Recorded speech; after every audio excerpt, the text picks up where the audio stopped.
का हाल बा भाई लोग, उम्मीद करता हूँ कि अच्छा होगा लोग लोगन। और आज के वीडियो बहुत ही जबरदस्त होके वाला बात है, कहीं कि आज हम रोस्ट करे वाले नहीं भोजपुरी के कुछ गिनल चुनल सिंगर के, कहीं कि ये लोगन के बिना रेलले और बिना पेलले सुधरिया लोगना। बिना कोनो बकचोदी के शुरू कर जाओ अपन वीडियो। तब भाई लोग ये भौजी के कहना बा कि जानी करी बरियारी इनके धैले बा बीमारी। ते भौजी कौन बीमारी धैले बा तनी बताओ थे।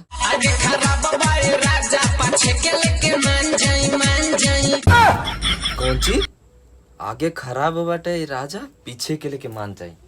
ए भौजी तू जौन कहत रह ने कि आगे खराब बाटे पीछे लेके मान जाई, तब भैया कहीं कूद के पेल डालस ना। सबर करो मिलेगा।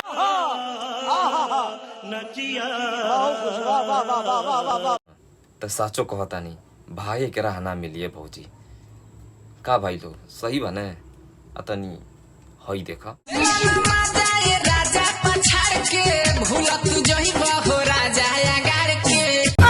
बाप हो बाप, ए भैया ई भौजी के ना मनिया ऐसे तनी जाते पाछा के लेके मान जा।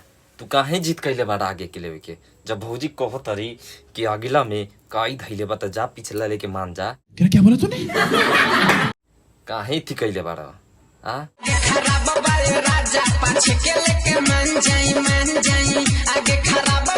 चुप, बिल्कुल चुप।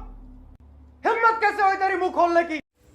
तो ए भाई लोग अब ई तो बकचोदी गजब के रहल है भाई लोग। बस आज करतीन इतना ही, और भाई ऐसे ही रोस्ट वीडियो देखे करतीन, ऐसे ही अच्छा वीडियो देखे करतीन। अपने भाई के सब्सक्राइब कैला, लाइक कैला और शेयर दबा कर जा। ऐसे ही नया नया वीडियो देखे करतीन। और गाइस ये हमारा नया चैनल है, तो प्लीज़ अपने भाई के सपोर्ट करिए लोग। जय हिंद जय भारत।